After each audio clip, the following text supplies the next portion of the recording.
औज़ुबिल्लाहिमिनश्शैतानिर्रजीम बिस्मिल्लाहिर्रहमानिर्रहीम। अस्सलामु अलैकुम वरहमतुल्लाहि वबरकातुहू।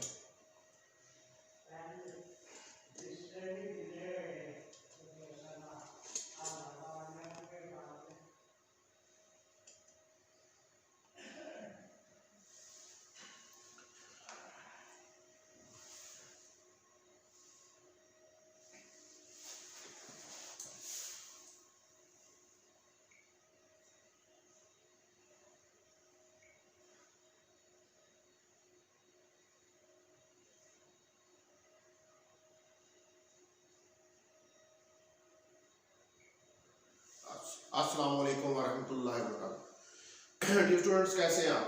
तो चलें स्टार्ट करते हैं लेक्चर को। तो हमने लास्ट टाइम जो है वो माइकलसन इंटरफेरोमीटर जो है उसको स्टडी कर लिया था, और अब हमने जो है वो स्टडी करना है माइकलसन मोरले एक्सपेरिमेंट। और कल मैंने आपको उसके बारे में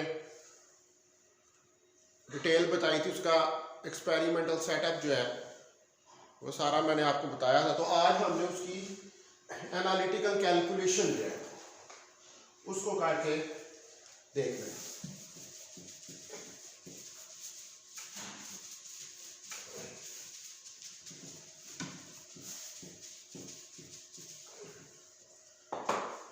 तो आज हमारा lecture number 35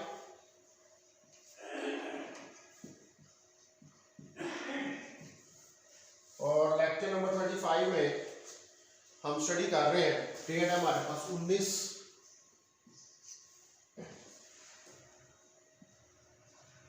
waves and oscillations।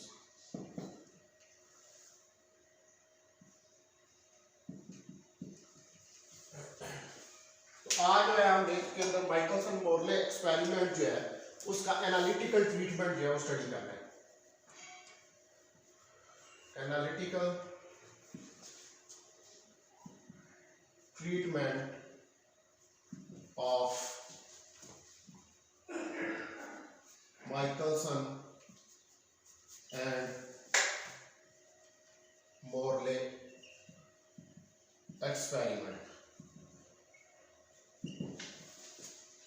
ठीक है, माइकलसन एंड मोरले एक्सपेरिमेंट का जो है वो एनालिटिकल ट्रीटमेंट जो है उसको हमने स्टडी करना है। तो कल हमने जो है वो ईथर के बारे में कुछ चीज़ें जो है उनको स्टडी किया था कि ईथर जो है वो क्या चीज़ होती है, ईथर विंड क्या है। तो मैंने कल ये बताया था कि ईथर जो है वो एक हाइपोथेटिकल, ठीक है जी, क्या है, एक हाइपोथेटिकल जो है वो एक मीडियम है, जो कि ये माना गया कि अगर ईथर जो है वो मौजूद हो स्पेस के अंदर। तो पहले असल में ये ख्याल था कि जो लाइट वेव्स हैं उनको ट्रैवल करने के लिए ईथर की जो है वो ज़रूरत होती है, लेकिन बाद में ये बात प्रूव हुई थी कि लाइट जो है वो एक इलेक्ट्रोमैग्नेटिक वेव है, और जो इलेक्ट्रोमैग्नेटिक वेव होती है, इलेक्ट्रोमैग्नेटिक वेव को ट्रैवल करने के लिए जो है वो मीडियम की ज़रूरत नहीं होती है। ठीक है, लिहाजा जो ये हाइपोथेसिस था ये बाद में जो है वो गलत साबित हुआ। ठीक है, अब हमने देखना है कि हमारे पास जो सिस्टम है जिसके जरिए हमने एनालिटिकल कैलकुलेशन करनी है, तो उस सिस्टम के लिए मुझे जो है वो एक डायग्राम यहाँ पर प्लॉट जो है वो करनी पड़ेगी। तो मैं वो डायग्राम जो है उसको प्लॉट करता हूँ। आप देखें कि ये हमारे पास एक मिरर है, ठीक है, ये हमारे पास जो है वो मिरर है। ये इस मिरर को हम नाम दे देते हैं कि ये कुछ हमारे पास M2 मिरर, ठीक है। इस जगह पर एक सोर्स ऑफ लाइट है, इसके अंदर से लाइट निकलती है, और लाइट निकलने के बाद इस मिरर के ऊपर फॉल करती है। ठीक है, इस जगह पर यहाँ पर हमारे पास एक ग्लास प्लेट ये पड़ी हुई है, ठीक है। ये जो कल मैंने आपको बताया था ग्लास प्लेट जी जो है वो पड़ी हुई है, और इधर एक ये जो मैंने ये दायरा बनाया है ये एक मिरर है, ठीक है, एम। इसको आप नाम जो है वो दे देते हैं। अच्छा, इसके ऊपर यहां पर एक और मिरर ये पड़ा हुआ है, इसके ऊपर ये एक और मिरर जो है ये पड़ा हुआ है। इस मिरर को आप M1 का नाम जो है वो देते, ठीक है। ये और मिरर जो है वो आपके पास यहाँ पर पड़ा हुआ है, और इसको मिरर M1 का हम जो है वो नाम देते हैं। अगर आप देखें तो यहां से अब जो लाइट की रे है, एक रे जो है इधर से लाइट की वो इस तरफ जाएगी, ठीक है। एक पोर्शन जो है इसका वो यूं जाएगा इस तरफ, दूसरा यहां से पोर्शन जो है इस जगह से वापस जो है इस तरफ आएगा, ये देखें, ठीक है। और ये यहां से मूव करता हुआ नीचे चला जाएगा। फिर यहां से एक रे जो है वो इस तरफ जो है हमारे पास आ जाएगी। अब जो ये वाली लाइन है इसको मैं जरा कर देता हूं, गाढ़ा कर देता हूं, डॉटेड से खत्म कर देता हूं। ये लाइन जो है इसकी वैल्यू यहां पर हमारे पास सी स्क्वायर माइनस यू स्क्वायर। ये अभी मैं बताता हूँ कि ये वैल्यूज जो है वो किस तरह है। ये वाली जो वेलोसिटी है यहाँ पर ये यू के हमारे पास बराबर है, और यहाँ से ये वाला भी जो पोर्शन है हमारे पास ये C square minus you square under root के बराबर है। अब जो रे ये जा रही है हमारे पास एक रे इस तरफ, ठीक है। अब एक रे यहां से रिफ्लेक्ट होके आएगी यूं, ठीक है, एक रे रिफ्लेक्ट होके आएगी ऐसे। ये दोनों रेज जो है यहां पर आई है, डिटेक्टर है आपका लगा हुआ, तो इस तरफ ये जब गई तो ये होगा C माइनस यू, और जब ये इस तरफ आएगी तो ये होगा C प्लस यू, ठीक है। एक डायरेक्शन उसकी अपोजिट डायरेक्शन, अगर माइनस यू इस डायरेक्शन में है तो अपोजिट डायरेक्शन में प्लस यू जो है वो हो जाएगा, ठीक है। तो इस तरफ वेलोसिटी जो यू है विंड की वो इसकी अपोजिट डायरेक्शन है। तो अब ये हमारे पास क्या है कि अर्थ टुगेदर विद इंटरफेरोमीटर जो है वो मूव कर रहा है विद वेलोसिटी यू, ठीक है, विद रिस्पेक्ट टू ईथर। अर्थ और इंटरफेरोमीटर मूव कर रहे हैं वेलोसिटी यू के साथ विद रिस्पेक्ट टू ईथर, ठीक है, ईथर के रिस्पेक्ट से। तो जो मोशन है इंटरफेरोमीटर की, it gives rise to the ether wind blowing in the direction of M2S, ठीक है, जो कि M2S की डायरेक्शन में जो है वो ब्लो कर रही है। तो M2S कौन सी डायरेक्शन है, देखें ना, अभी ये M2 और ये S सोर्स, ये वाली डायरेक्शन है M2, तो ये क्या है, ये इस डायरेक्शन के अपोजिट डायरेक्शन में है, ठीक है। इसका मतलब है कि जो ईथर विंड है वो लोअर करेगी वेलोसिटी ऑफ लाइट को, ठीक है। वो जब लोअर करेगी वेलोसिटी ऑफ लाइट को तो वो वेलोसिटी ऑफ लाइट लोअर होकर कितनी आ जाएगी, C माइनस यू के बराबर जो है वो आ जाएगी, ठीक है, इन द डायरेक्शन M2, ठीक है। जो डायरेक्शन है आपके पास M और M2, ये M और M2, ये M और ये M2 डायरेक्शन में, क्योंकि लाइट वेव जो है वो कैरिड हो रही है ईथर से, यानी कि ईथर जो है वो लाइट वेव्स को कैरी कर रहा है। ऑब्वियसली ईथर जो है वो क्या है, वो मीडियम है जिसके अंदर से लाइट वेव जो है वो प्रोपोगेट जो है वो कर रही है, वो मूव कर रही है, यानी कि ईथर जो है वो लाइट की वेव्स को मूव करने दे रहा है, यानी कि वो एक मीडियम है जिसके अंदर से लाइट की वेव्स जो हैं वो मूव करके जा रही है, ठीक हो गया।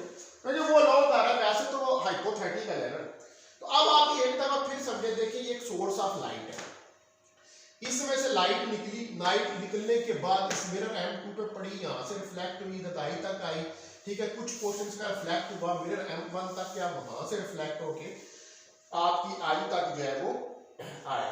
ये अब आपके पास जो है वो फिगर है, ठीक है। तो इसके अंदर, अब इस फिगर के अंदर आप देखें कि मैं अब इसको मिटा रहा हूँ इस फिगर को, ठीक है, उम्मीद है आपने इसको नोट कर लिया होगा, क्योंकि मेरे पास अब बोर्ड में इतनी जगह नहीं है यहाँ पर। तो आप देखें कि हमारे पास जो ईथर विंड है वो क्या करेगा, वो वेलोसिटी ऑफ लाइट को लो करेगा, किसमें, इन द डायरेक्शन ऑफ MM2, ठीक है। The ether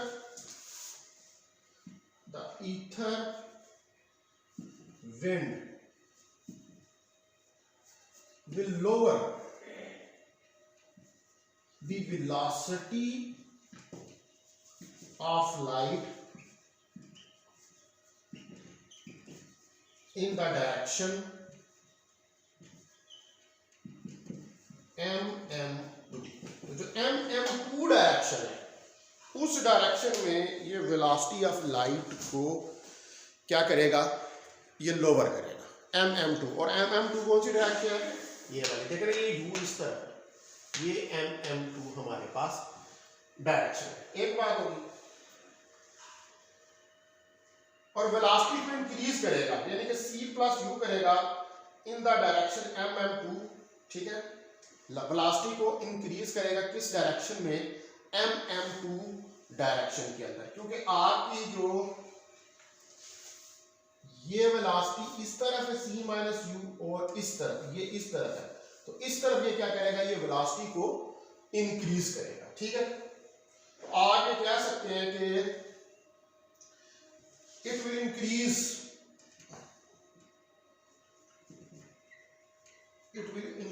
the velocity C+U in the direction MM2 direction में, ये इस तरफ, ये इस तरफ डायरेक्शन है, ये इस तरफ है, इसको समझने की कोशिश करें, इस तरफ, ये इस तरफ है और ये इसके अपोजिट डायरेक्शन के अंदर है। तो C+U इंक्रीज करेगा और C-U जो है उसको क्या कर देगा, उसको वो जो है वो डिक्रीज करेगा, ठीक है। अच्छा, अब हम जो है ये बात हमें यहाँ तक जो है वो समझ आ गई, ठीक है। अब हमने क्या करना है, अब हमने देखना है इसको, इस फिगर को एक दफ़ा नोट कर लें आप, फिर मैं इसके बाद इसको जो है वो मिटा दूंगा, ठीक है। हमने आगे से फिर इसका एनालिटिकल ट्रीटमेंट जो है वो करके देखना। अब आप देखेंगे जो डिस्टेंस है M और M1 के दरमियान, ठीक है, M और M1, ये M और ये M1, ये वाला डिस्टेंस, ये डिस्टेंस D है, ठीक है। जो डिस्टेंस है, the distance between M and M1 is equal to D। M और M1 के दरमियान में जो डिस्टेंस है उसको हम स्मॉल d से देते हैं। तो टाइम टेकन बाय लाइट जो है कंप्लीट है ट्रिप। अब लाइट का ट्रिप क्या होगा, ये M से M1 की तरफ जाएगी, फिर ये होगी बैक टू M, ठीक है, यानी कि इस तरफ गई, इस तरफ गई और फिर ये वापस आई, और यहां से इस तरफ गई और फिर इधर से वापस, यानी कि M से M1 की तरफ गई और फिर M की तरफ वापस आई, इधर से M2 की तरफ गई और फिर वापस M की तरफ आई। तो ये क्या है, this is the trip of the light. तो ये लाइट का जो है ये ट्रिप है, ठीक है, जो डिस्टेंस d के अलॉन्ग जो है वो उसको कवर कर रहा है।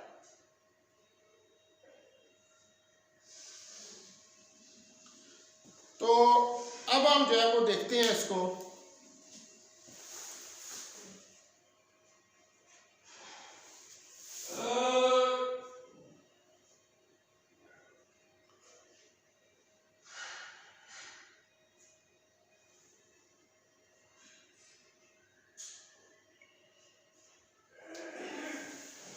अब मैं जो है इसका एनालिटिकल ट्रीटमेंट जो है वो करने लगा हूँ, ठीक है। इसको तो अब इसको आप जरा गौर से देखें, ये फिगर जो है वो आपने देख ली है।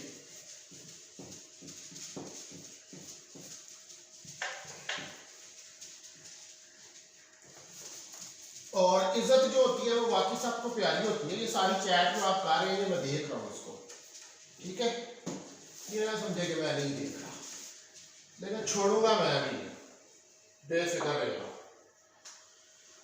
अच्छा जी, अब time taken by light to complete a one trip M से M1 की तरफ और फिर बैक टू M, ये हम कैलकुलेट करेंगे with the velocity of light in this direction. इस डायरेक्शन यानी कि हमारे पास डायरेक्शंस क्या हैं, M से M1, फिर M1 से M, या M से M2 और फिर M2 से M1, इन डायरेक्शन में ये आ जाएगा, ठीक है।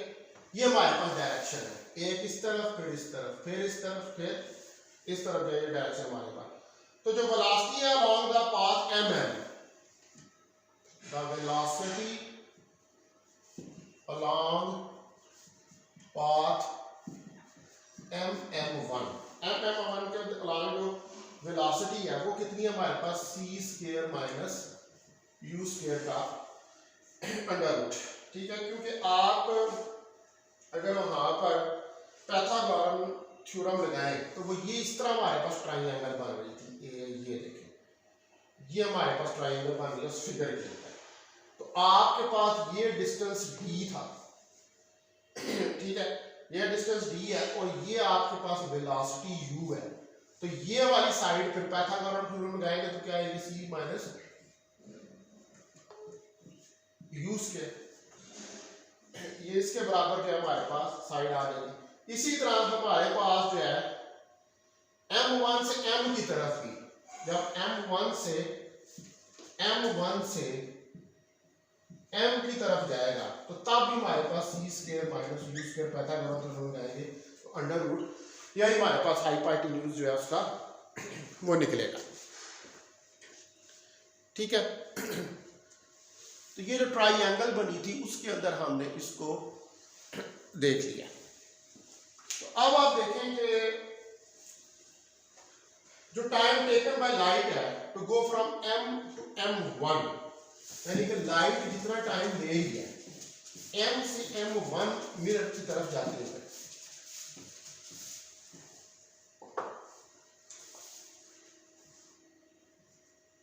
द टाइम taken by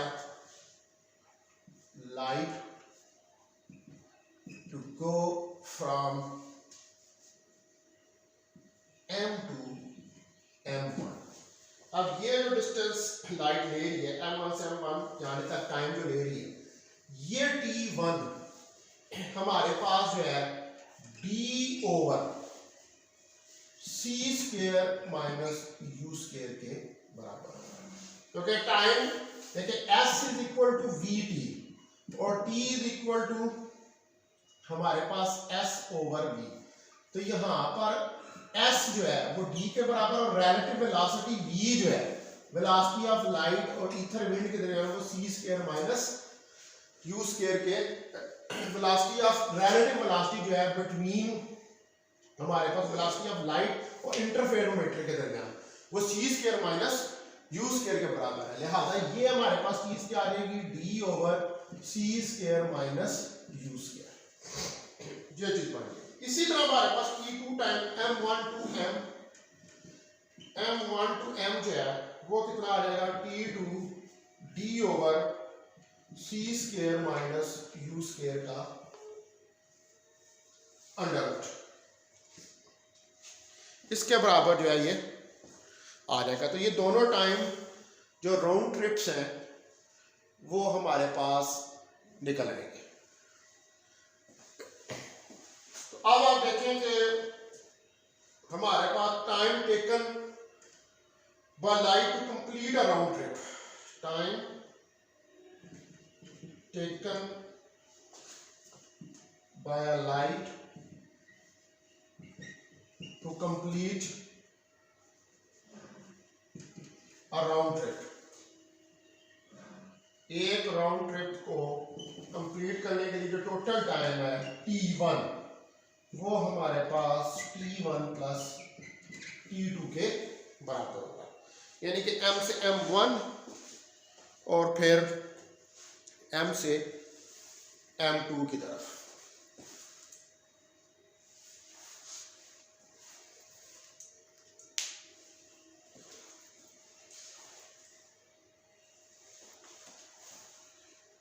ठीक है डियर स्टूडेंट्स, इसको नोट कर लें।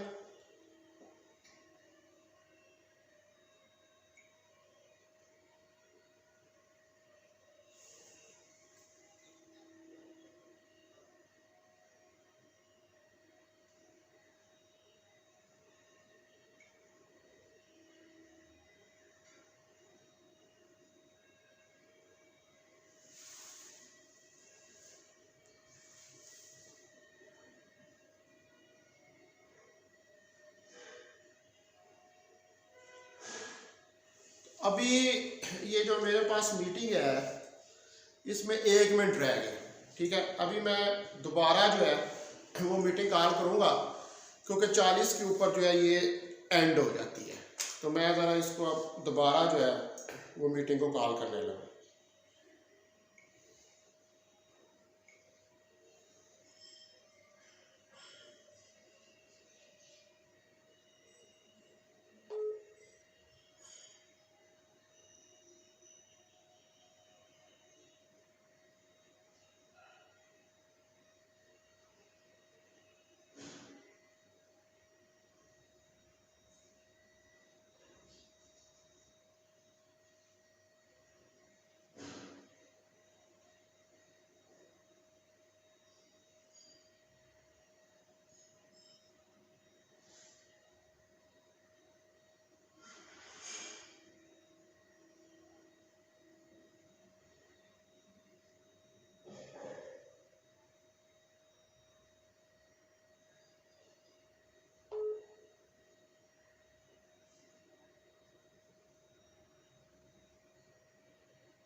अभी मीटिंग मेरी कंटिन्यूड है, बंद नहीं हुई है, तो चले देखते हैं कि जितनी देर तक कंटिन्यू जो है वो रहती है। मैं ज़रा जो है ये स्क्रीन शॉट जो है आपका ले लूँ अटेंडेंस का।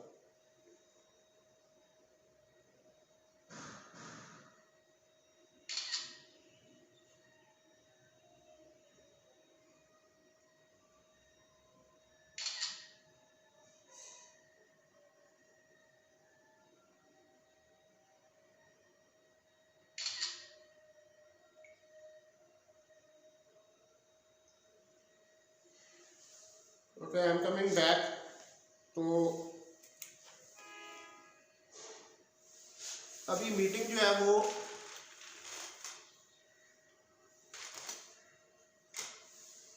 एंड नहीं हुई है, जब एंड होगी तो फिर हम दोबारा इसको कॉल कर लेंगे। अच्छा, तो ये आपके पास total time t1 plus t2 के बराबर जो है वो आ गया। अब आप देखें कि ये हमारे पास टोटल टाइम है एक 1 राउंड ट्रिप का, यानी कि m से m1 और फिर m से m1 और m1 से m की तरफ।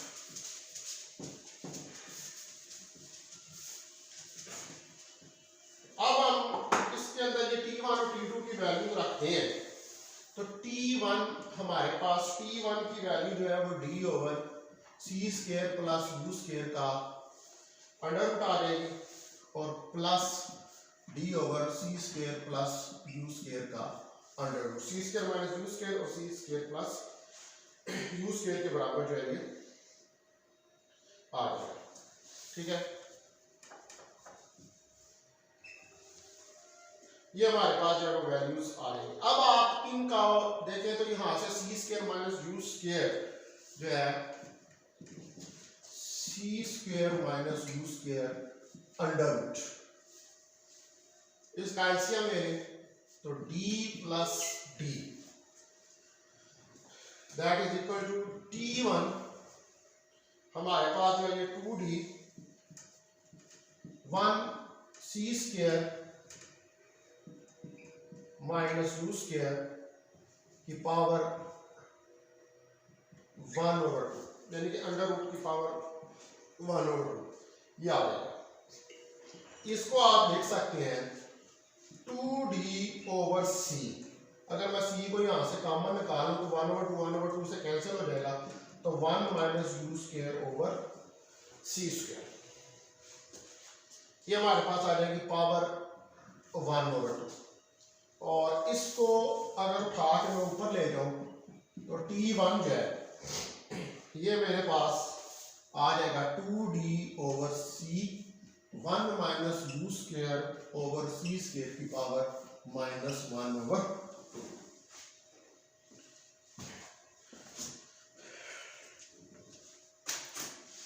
ये जो हमारे पास जो है वो आ जाएगा।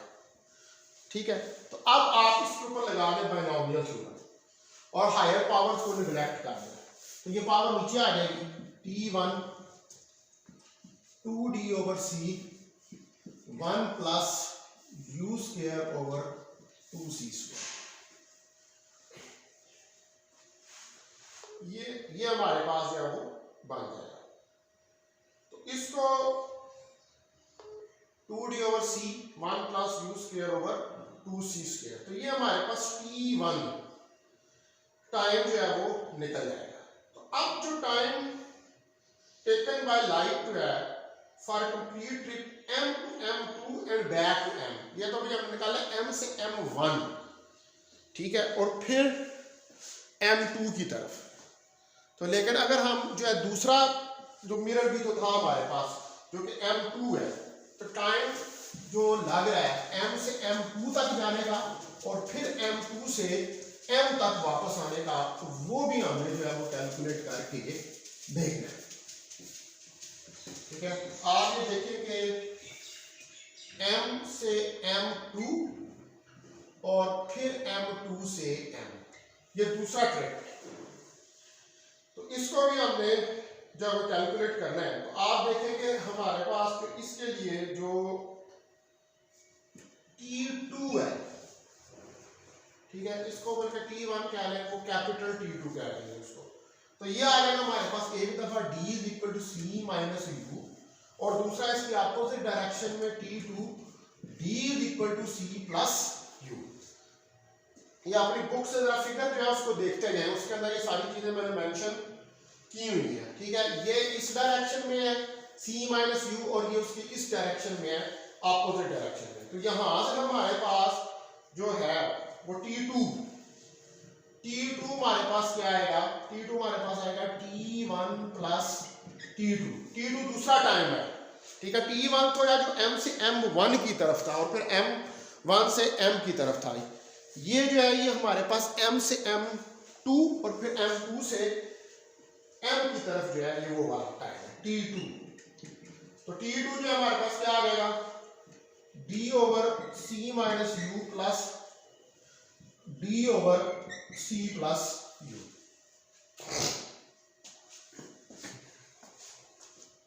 यह चीज जो है ये हमारे पास आ जाएगी। ठीक है, अब आप जो है इनको ऐड कर दें, तो आप जब इनको ऐड करेंगे तो हमारे पास क्या आएगा, आप देखें कि T2 हमारे पास C minus U into C plus U, ये एलसीएम लेंगे, तो ये हमारे पास क्या आ जाएगा D into C plus U और plus D into C minus U, ये चीज आ गई। तो T2 जो है हमारे पास ये DC plus DU plus DC minus DU, ये चीज जो है हमारे पास आ जाएगी। तो अब आप यहाँ पर क्लियरली ये चीज देख सकते हैं कि जो डी यू और डी यू है ये तो कैंसिल हो जाएंगे, ठीक है। सी स्क्वेयर माइनस ये यू स्क्वेयर बन जाएगा, तो टी टू मेरे पास आ जाएगा 2dc c square minus u square. ये चीज जो है ये हमारे पास आ जाएगी, ठीक है। ये T two 2dc c square minus u square के बराबर हमारे पास जो है वो आ गया। अब हम इसको जो है राइट डाउन कर सकते हैं। मैं इसको दोबारा रीअरेंज करता हूं, तो आप देखेंगे यहां से अगर मैं सी स्क्वेयर को कॉमन निकाल दूं, ठीक है, इधर से सी स्क्वेयर को कॉमन निकाल दूं तो टी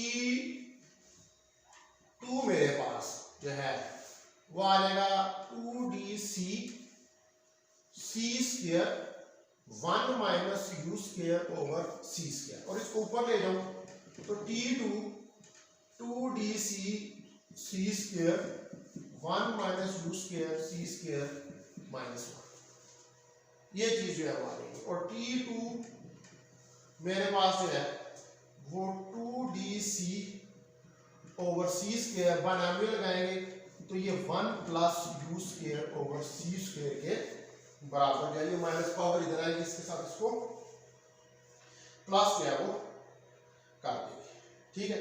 तो 2dc, अब ये c इससे काट गया तो t2 मेरे पास 2d over c 1 plus u square over c square के बराबर आ गया। अब ये दूसरा टाइम जो है वो हमारे पास निकल आया, m से m2 और फिर m2 से m का, ठीक है dear students.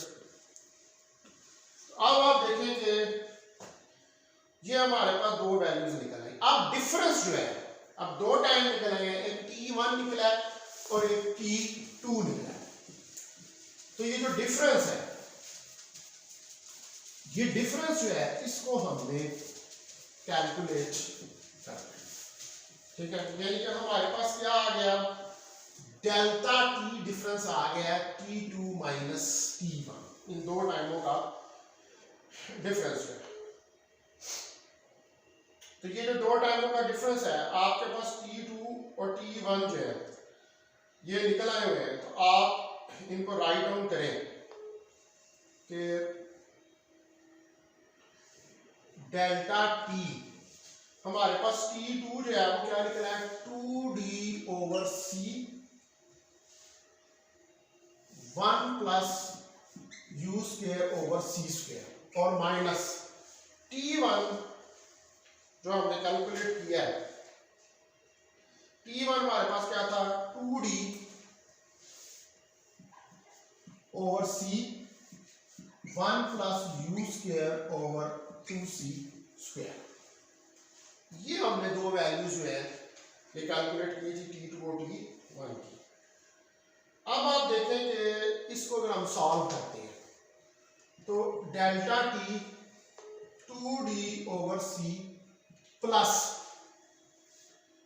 2d u square, इसको इससे मल्टीप्लाई किया, और c cube minus 2d over c और minus 2d u square over 2c cube.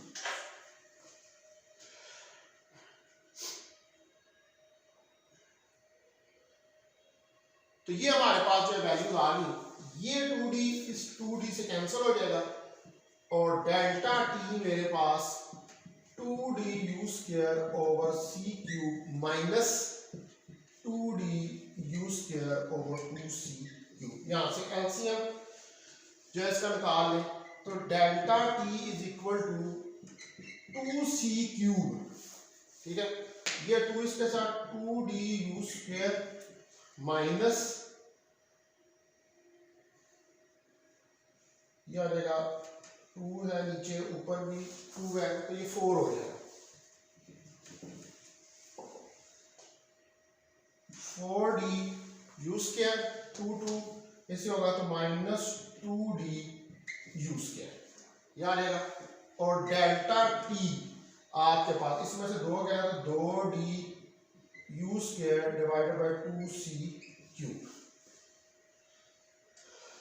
ये चीज जो है ये हमारे पास आ जाएगी। ठीक है, अब इसके अंदर आप देखें कि हमारे पास जो 2 है वो 2 से कैंसिल हो जाएगा और डेल्टा टी जो है ये हमारे पास D you square divided by C cube के बराबर जो है वो निकल आएगा। तो ये हमारे पास जो है delta T time, difference of time, यानी कि वो जो रेज मूव कर रही है उनका डिफरेंस ऑफ टाइम जो है वो निकला है। अब जो पाथ डिफरेंस है लाइट वेव्स के दरमियान में, ठीक है, वो पाथ डिफरेंस जो है उसको हम कहते हैं कि वो पाथ डिफरेंस जो है वो बराबर है हमारे पास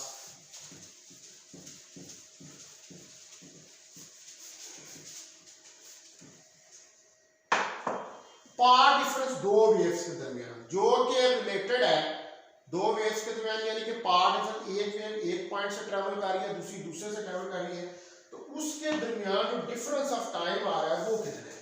ठीक है, वो देखिए आप पाथ डिफरेंस उस टाइम की वजह से वो सी डेल्टा टी के बराबर, सी यहाँ पर वेलोसिटी ऑफ लाइट है, ये पाथ डिफरेंस है। पाथ डिफरेंस मीन कि ये एस के बराबर है, एस सी डेल्टा टी, और ये वेलोसिटी ऑफ लाइट है। तो ये पाथ डिफरेंस जो है इसको हम लिख सकते हैं एन लैम्बडा। ठीक है, अगर फ्रिंजेस की बात करें, अगर इंटरफेरेंस की बात करें, यहाँ पर जाहिर बात है कि जब आई तक आपके लाइट आ रही है तो आप क्या चीज़ जो है वो ऑब्जर्व कर रहे हैं, वो आप इंटरफेरेंस को ही आप जो है वो ऑब्जर्व कर रहे हैं। तो अब आप देखेंगे ये हमारे पास जो है एन लैम्बडा, ये वैल्यू उठा के जो है यहाँ पर आप सब्स्टिट्यूट कर दें तो सी डेल्टा टी के बराबर आ जाएगा, और डेल्टा टी की वैल्यू आप निकालेंगे d you square n lambda c into ये डेल्टा टी की वैल्यू जो है यहाँ पर पुट करें d you square over c cube. तो ये सी इस सी से कैंसिल हो जाएगा और हमारे पास एन लैम्बडा जो है वो d you square over c square के बराबर जो है वो आ जाएगा, और यहां से एन हमारे पास डी यू स्क्वायर और लैम्बडा सी स्क्वायर इसके बराबर आ जाएगा। ये नंबर ऑफ फ्रिंजेस जो डिटेक्टर तक आपकी आई तक पहुंच रही हैं, ये वो जो है यहां पर हमारे पास कैलकुलेट हो रही है। एन क्या है, नंबर ऑफ फ्रिंजेस, सारी बात है इंटरफेरेंस पैटर्न मान रहा है, तो ये क्या नंबर ऑफ फ्रिंजेस, जो नंबर ऑफ फ्रिंजेस कौन सी, सारी बात है कंस्ट्रक्टिव और डिस्ट्रक्टिव इंटरफेरेंस हो रही है, तो वो जो नंबर ऑफ फ्रिंजेस कंस्ट्रक्टिव और डिस्ट्रक्टिव इंटरफेरेंस की वजह से है वो ये वाली आप हमारे पास। तो ये डी का ये डिस्टेंस है मिरर के दरमियान में, एम और m1 के दरमियान यू जो है वो वेलोसिटी है, सी वेलोसिटी है with respect to ether wind, lambda wavelength of light है जो आप यूज कर रहे हैं, और सी स्क्वायर जो है वो वेलोसिटी ऑफ लाइट जो है वो है। ठीक है, तो अब आप देखें हमारे पास ये फाइनल एक्सप्रेशन जो है वो निकल गया। तो अगर आप इंटरफेरोमीटर जो है उसको रोटेट करते हैं 90 डिग्री के ऊपर, तो जो इंटरचेंज है टू लाइट पाथ का, ठीक है, वो time difference between two waves जो एंटरिंग टू द आई है वो आल्सो रिवर्स हो जाएगा। यानी अगर आप इंटरफेरोमीटर को इफ थीटा इज 90 डिग्री को इंटरफेरोमीटर को रोटेट कर देते हैं, तो तब आपके पास जो पाथ डिफरेंस है, क्योंकि टाइम डिफरेंस रिवर्स हो जाएगा, तो फिर जो पाथ डिफरेंस है आपके पास दो लाइट्स का वो भी रिवर्स हो जाएगा, जो कि आपकी आई के अंदर एंटर हो रही होगी। तो ये जो चेंज ऑफ फेज डिफरेंस है दो वेव्स के दरमियान, ये क्या करेगा, ये अल्टर करेगा position of maxima and minima. ठीक है जी। यानी कि इसका कहने का मतलब यह है कि जब आप थीटा 90 डिग्री पर रोटेट करेंगे तो टाइम डिफरेंस भी चेंज हो जाएगा वेव्स का, और जब वेव्स का टाइम डिफरेंस चेंज होगा तो टाइम डिफरेंस के चेंज होने से उनका पाथ डिफरेंस जो है वो भी चेंज होगा, यानी कि रोटेशन जो है उसकी वजह से ये चेंजेस जो हैं वो आ जाएंगे। ठीक है, अब आप देखेंगे जो हमारा एक्सपेक्टेड और मैक्सिमम शिफ्ट है, अब जब थीटा 90 डिग्री पर आपने रोटेट किया तो आपकी जो फ्रिंजेस बन रही हैं उनमें शिफ्ट आएगी, ऑब्वियसली टाइम डिफरेंस भी चेंज हो रहा है, ठीक है, और पाथ डिफरेंस भी चेंज हो रहा है, तो जो फ्रिंजेस है उनके अंदर जो शिफ्ट आएगी वो शिफ्ट कितनी होगी, आप देखेंगे delta n is equal to 2c delta t over lambda, वो ये शिफ्ट आएगी। और इसके अंदर अगर आप डेल्टा टी की वैल्यू जो है वो सब्स्टिट्यूट कर दें तो 2u² d over lambda c² आ जाएगा। और यहाँ पर अगर हम d को ले लें 11 मीटर, जो माइकलसन मोर्ले एक्सपेरिमेंट में इन्होंने किया, ये डिफरेंट रिफ्लेक्शंस दी उन्होंने और ये वैल्यूज यूज की, लैम्डा उन्होंने यूज किया 5.9 10 की पावर -7 मीटर, और u ओवर c उन्होंने रेशो यूज की 10 पावर -4। अगर आप ये सपोज करें कि u जो है वो ऑर्बिटल स्पीड ऑफ अर्थ है, u क्या है, it is a orbital speed of earth, अगर ये ऑर्बिटल स्पीड ऑफ अर्थ है, u को हम सपोज करें, तो जो न्यूमेरिकल एक्सपेक्टेड वैल्यू है मैक्सिमम शिफ्ट, यानी कि जो फ्रिंजेस के अंदर शिफ्ट आ रही है, वो हमारे पास उस वक्त जब हमने माइकलसन इंटरफेरोमीटर को 90 डिग्री पे रोटेट किया है, तो ये सारी वैल्यूज यहाँ पर आप सब्स्टिट्यूट कर दें तो ये हमारे पास क्या आएंगे 2 × 11 डिवाइडेड बाई 5/9 ज़रब 10 की ताकत नफी 7 और 10 की पावर -4 का स्क्वायर, ये सारी वैल्यूज न्यूमेरिकल वैल्यू, तो उनके पास डेल्टा एन जो शिफ्ट आई वो 0.4, यानी कि फ्रिंजेस के अंदर जो शिफ्ट आई वो 0.4, तो माइकलसन मोर्ले जो वो कॉन्फिडेंट थे इस शिफ्ट के ऊपर, ठीक है, और उन्होंने ऑब्जर्व किया कि ये जो शिफ्ट हमारे पास निकल रही है 0.4, उनकी जो शिफ्ट थी डेल्टा एन वो 0.01 के बराबर थी,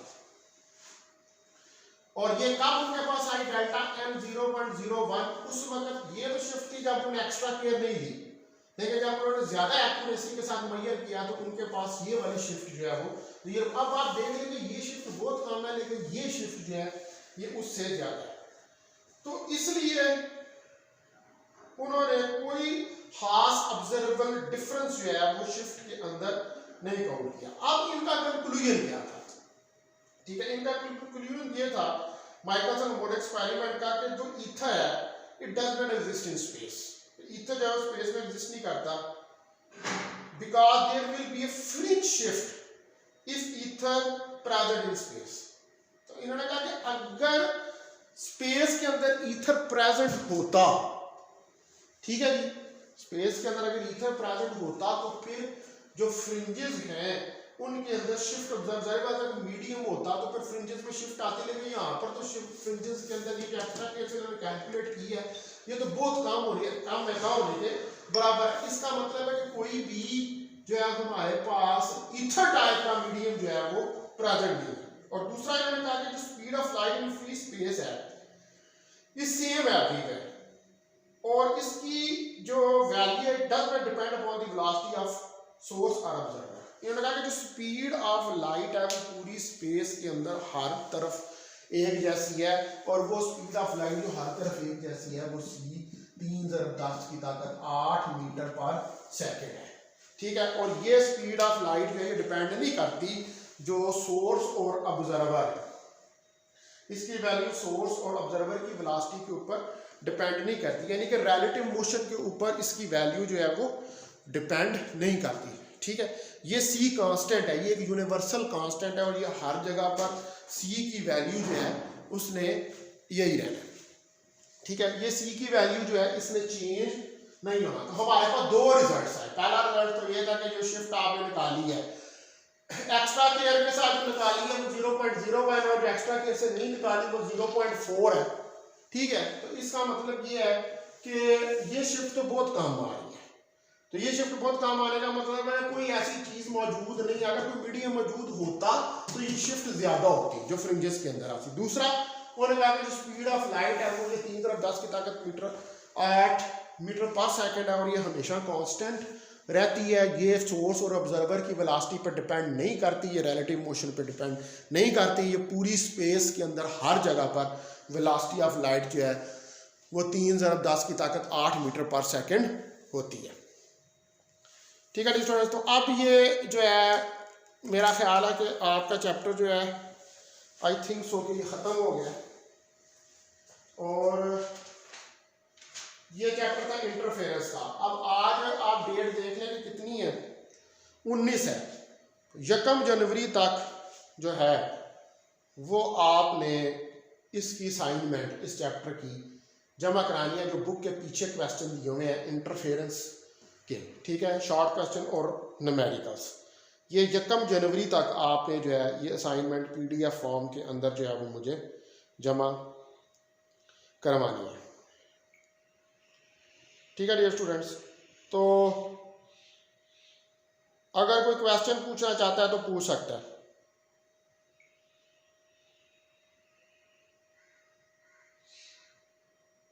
हाँ जी, अगर किसी का क्वेश्चन है तो ही कैन आस्क, ही या शी कैन आस्क। फिर मैं मीटिंग को एंड करने लगूं। हाँ जी, हेलो।